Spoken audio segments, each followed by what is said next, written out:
In the late 4th century, the known world was older and more fragile than it appeared. The Roman Empire had not yet collapsed, but its foundations were shifting in ways its rulers could not fully see. On the Eurasian steppe, a nomadic people called the Huns were gathering momentum. Fast, mobile, and indifferent to the borders, Rome had spent centuries defending. They would set into motion a chain of events that no emperor, no general, and no wall would prove sufficient to stop. From their ranks, one man would emerge who understood Rome's weakness better than most Romans did, and who decided, with cold clarity, to use it. During the 370 S and 380 S AD, the Huns swept westward, out of the Pontic steppe, dismantling the Gothic kingdoms in their path with a speed that ancient observers struggled to describe. Entire peoples, Goths, Vandals, Burgundians, were uprooted and pressed hard against the Roman frontier. Rome absorbed the shock badly. Thousands of desperate refugees flooded across the Danube, and the tensions that followed contributed directly to the catastrophic Roman defeat at Adrianople in 378, a battle that killed an emperor and shattered the myth of Roman military supremacy. The steppe was reordering the world, and the Huns had not yet produced their most consequential leader. Into this unstable world, Attila was born around 406 AD. His uncle Rugila ruled the Hunnic Confederation, a vast fractious alliance of steppe warriors and subject peoples held together by force of personality as much as military power. As a young man, Attila is believed to have lived for a time at the Roman court as a diplomatic hostage, a common practice, an exchange of guarantees between empires and their neighbors. That experience likely gave him something no battlefield could teach, a direct, unfiltered view of how Roman authority actually functioned, where its confidence was genuine and where it was performance. He would not forget what he had seen. In 434 AD, Rugila died. The Hunnic Confederation passed jointly to his two nephews, Attila and the elder brother, Bleda. They inherited a fearsome fighting force of vast territorial reach and a position that made the Eastern Roman court deeply uneasy. The brothers moved to capitalize on that unease without delay. At the city of Margus, on the Danube, they summoned Roman envoys and did not so much negotiate as dictate. Rome, accustomed to setting the terms of every agreement on its frontier, found itself in the unfamiliar and uncomfortable role of supplicant.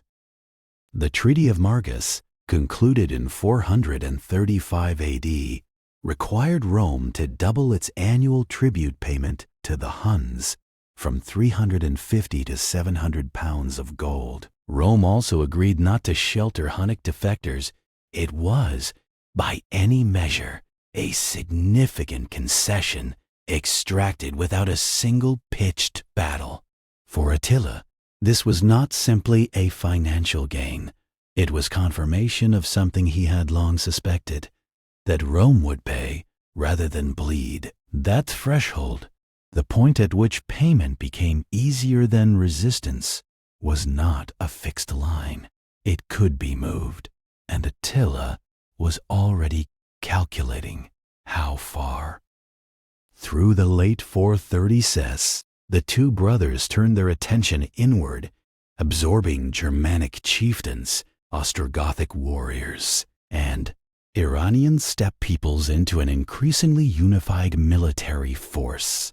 Outwardly, power was shared equally, but those who observed Attila closely, and some did, noticed a pattern. He organized with unusual precision, delegated strategically, and seemed to measure every decision by a single question: does this make the whole more dependent on me or less?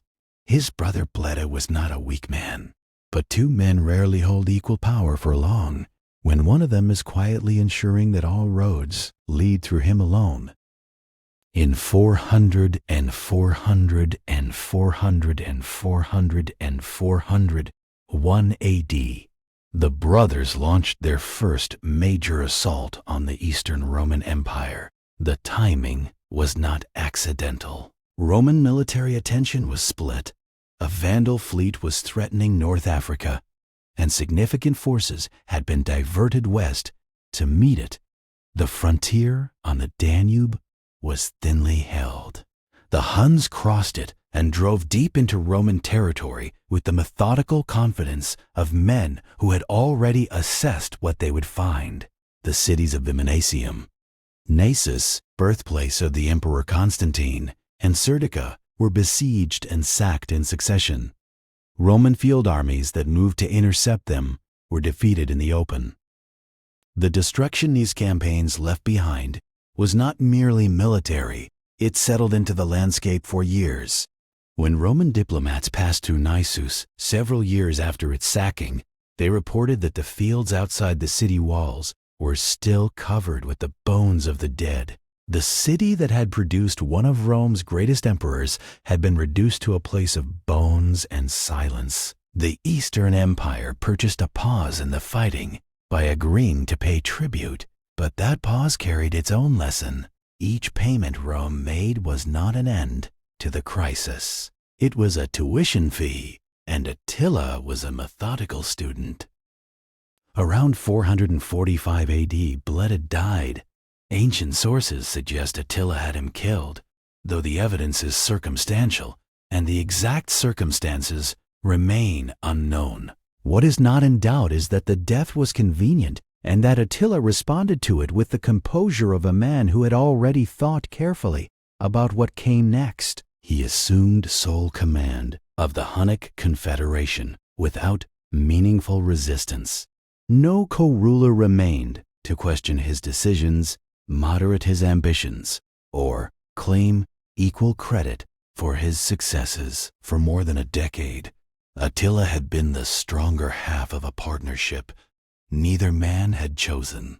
Now, for the first time, the full weight of everything he had built rested on a single pair of shoulders, and he had made sure they were his.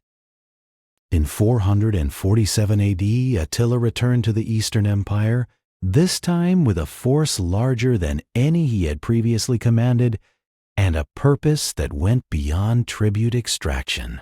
At the Battle of the Utis River, the Romans committed everything they had available. It was not enough. The Hunnic army swept through the Balkans in a campaign that ancient sources describe as surpassing all previous raids in scale. More than 70 settlements devastated, according to some accounts. The destruction this time did not stop at the edges of Roman civilization. It reached its symbolic center. The army advanced to within sight of the walls of Constantinople itself. For the first time in the empire's long history, a foreign enemy army stood within visible range of Constantinople's walls. The city held. Its triple fortifications were among the most formidable ever constructed, and the Huns lacked the siege capacity to breach them. But the psychological damage was not measured in walls breached or gates forced. It was measured in something more corrosive. The knowledge, now shared by every court in the known world, that a steppe king could march his army to the doorstep of the greatest city on earth and leave on his own terms. Inside the imperial palace, the emperor faced the same choice he had faced before, and reached the same conclusion. He paid. The peace the Eastern Emperor purchased in 447 was the most expensive in Roman history. The annual tribute was tripled to 2,100 pounds of gold per year, with an additional lump sum payment of 6,000 pounds demanded as back payment. Roman envoys were stripped of customary diplomatic courtesies and required to negotiate standing while Hunnic commanders sat. Attila had not simply defeated Rome militarily. He had arranged for Rome to enact its own diminishment in front of witnesses. It was a calculated act, and it would prove to have a long consequence. Humiliation, as Attila may not have fully reckoned, does not always produce submission. Sometimes, eventually, it produces resolve. In 449 AD, the Eastern Court, now quietly determined to find an alternative to endless tribute, sent a diplomatic embassy to Attila's headquarters on the Hungarian plain. Among the envoys was a Greek scholar and diplomat named Priscus. What he observed during that visit, and recorded with unusual care, remains our most detailed surviving account of Attila as a ruler. Priscus arrived expecting to find a war camp. What he found instead was a functioning court, organized, hierarchical, and clearly accustomed to receiving men who came to ask things of its ruler. At its center, presiding over everything with an economy of gesture that other men apparently found difficult to read, sat Attila himself. Priscus noted details that he found quietly striking. While his subordinate chieftains drank from silver and gold cups, Attila drank only from a plain wooden one. He was served simple food, while guests received elaborate dishes. He wore no jewels, no decorative armor, only functional, unadorned garments. Whether this reflected genuine personal temperament or was a carefully maintained performance of authority, Priscus could not determine with certainty. What he could observe was the effect. The wealthiest and most feared ruler in the known world sat at the head of his table, looking like a man who required nothing from anyone. In a court built on display and hierarchy, that restraint communicated something power alone could not. It suggested a man who had no need to prove what he already knew about himself. Around 450 AD, a message arrived at Attila's court from an entirely unexpected direction. Honoria, the sister of Western Emperor Valentinian III, had been caught in a palace scandal and was being compelled into a political marriage she found intolerable, in an act that may have combined desperation, defiance, and a degree of political miscalculation, or perhaps a clear-eyed gamble. She sent Attila her personal signet ring, along with a written plea for his intervention. History does not record what she expected in return. What she received was something she could not have anticipated. Attila chose to treat the ring as a formal betrothal offer. Whether he genuinely interpreted it that way, or recognized an opportunity too strategically useful to correct, no source can say with certainty. What followed, however, would reshape the western half of the Roman world. Attila's response was immediate and sweeping. He declared the Roman noblewoman his rightful bride and demanded she be delivered to him along with half the Western Roman Empire as her dowry. Valentinian III refused, outraged at his sister contemptuous of the claim, and apparently unaware of quite how dangerous a precedent he was navigating. But the refusal gave Attila exactly what he needed, a formal grievance, however constructed, that could serve as justification for what he had likely already decided to do. His forces were already in motion. A pretext is most useful when the decision it justifies has already been made. In the spring of 451 AD, Attila led a force of extraordinary scale into the western Roman province of Gaul, the territory of modern France and the Low Countries. Ancient sources record troop numbers in the hundreds of thousands, figures that modern historians treat with caution, though the scale of what followed speaks for itself. Metz was burned, Reims was sacked, Orleans was besieged. City after city fell or was abandoned before the Hunnic advance, and the Western court in Ravenna had no coherent response to offer. It appeared to those watching from within the empire that what had happened to the East was now coming for the West, and that there was no one capable of stopping it. That assessment was premature, but only just. The man tasked with stopping Attila was the Roman general Aetius, a figure who, in different circumstances, might have been remembered as the savior of the Western Empire. As a young man, he too had lived among the Huns as a diplomatic hostage. He and Attila had known each other, not as enemies then, but as two ambitious men navigating the same uncertain world from opposite sides. Aetius understood the threat with a clarity no other Roman commander possessed, because he had watched it develop from the inside. Now, with the clock running out, he performed what may have been the most remarkable diplomatic achievement of the era, assembling a coalition of Romans, Visigoths, Burgundians, Alans, and Saxons, peoples who had spent generations fighting each other, into a single force unified by the sheer magnitude of a shared danger. The two armies met in June 451 AD on the Catalonian plains in the Champagne region of what is now northern France. By any measure, it was one of the largest and most brutal engagements of late antiquity. Ancient chroniclers wrote that the carnage was so extreme the rivers ran with blood. An exaggeration, perhaps, but one that points toward a day of extraordinary violence. The fighting was savagely contested and largely indecisive through most of the day. Then, as the afternoon lengthened toward dusk, the Visigoths broke through on Attila's left flank. It was the first crack in the Hunnic line anyone had seen in a decade of warfare, but it came at a price the coalition had not budgeted for. The elderly Visigoth king fell in the assault, cut down in the very moment of his army's breakthrough, his body found later among the heaped dead. As night fell on the Catalonian plains, Attila's forces had been checked for the first time. The Hunnic army withdrew into a fortified perimeter of wagons and waited, surrounded on three sides, for a final assault that would settle the matter. It never came.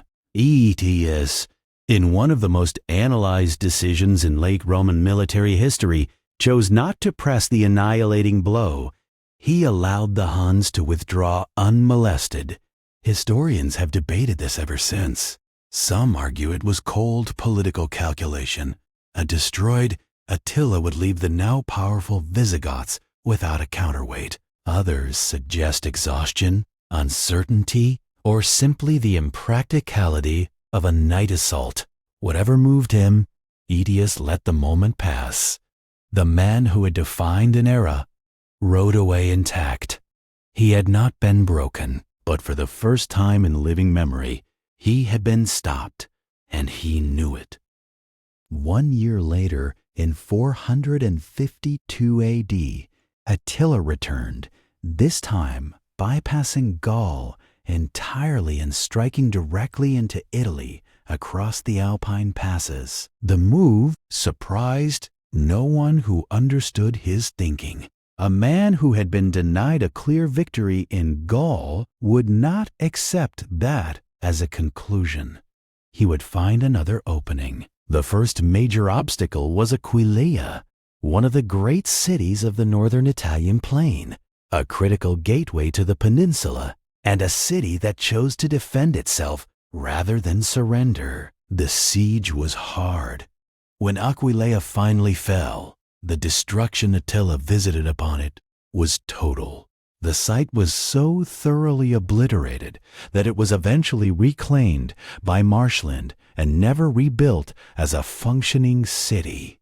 According to later tradition, those who survived and fled to the island lagoons of the Adriatic coast would, in time, lay the foundations of what became Venice. Milan fell, Pavia fell. The Western Emperor abandoned Ravenna and fled south, leaving the Italian population without leadership and without any coherent plan of defense. Aetius, the one general who had proven capable of facing Attila in the field, had been politically sidelined, a casualty of court intrigue at the worst possible moment. The empire that had ruled the Mediterranean world for 5 centuries found itself, in the summer of 452, functionally paralyzed. Its greatest city lay open. Its emperor was absent. Its best general was not in command. Into that paralysis, with no army and no gold, walked a single, elderly man in white vestments. In the summer of 452 AD, Pope Leo I traveled north to meet Attila at the river Mincio in northern Italy. He came without soldiers, without tribute, and without any coercive leverage of any kind. What passed between the two men is not recorded in any contemporary source. Ancient writers describe the encounter in terms that subsequent centuries would heavily mythologize. What is documented is the outcome. Attila withdrew from Italy. Modern historians point to a convergence of explanations. His army was weakened by disease and famine after months in the field. Supply lines across the Alps were becoming untenable, and an Eastern Roman force was reported pressing his territories from the east. Whether Leo's words added to those pressures or simply provided a dignified framing for a withdrawal already decided, history cannot say with certainty. What it can say is that Rome, having exhausted every military option, had been saved by none of them. In early 453 AD, Attila took a new wife, a young Germanic woman named Ildiko, and marked the occasion with a great feast at his court. He had already begun planning his next campaign.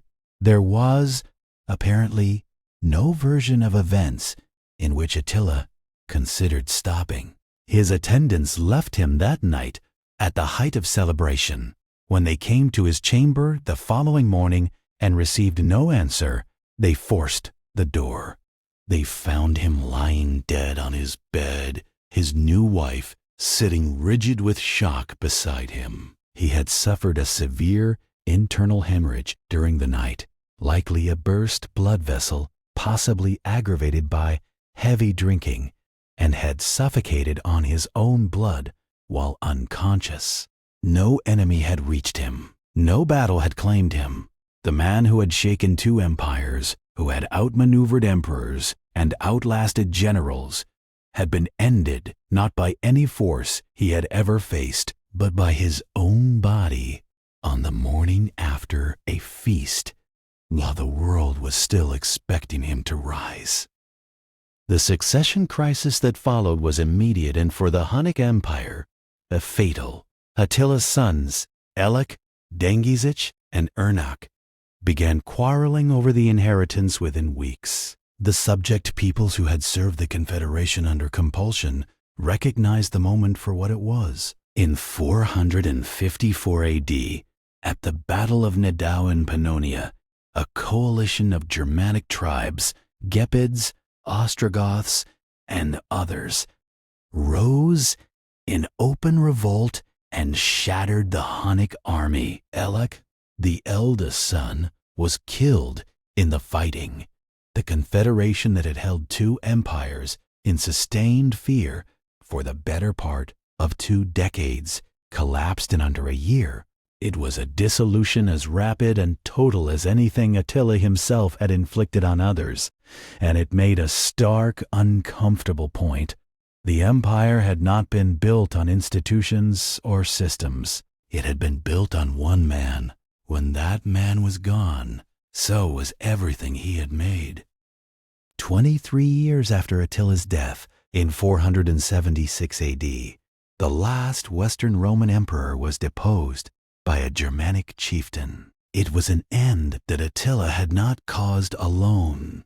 Centuries of overextension, political fragmentation, and structural decay had been accumulating long before he was born. But his campaigns had compressed and accelerated that decline in ways that left the Western Empire without the resources, the confidence, or the institutional resilience to recover. The Eastern Empire, Byzantium, endured for another 1,000 years. The Rome that Attila had terrorized, humiliated, and systematically bled did not. As for Attila himself, he was buried in secret, at a location his servants reportedly took with them to their own graves. He had sought no monument, built no enduring institution, and left no successor capable of continuing what he had started. History, which rarely delivers what is asked of it, gave him something he had not planned for: permanence. The name of a man who died quietly in a tent, unknown, feared, and impossible to reduce to a simple verdict, has not been forgotten in 1,500 years. And that's it. Thank you for watching. The next story is waiting for you right here. Subscribe so you're always the first to know. Thanks for being part of this story. See you in the next one.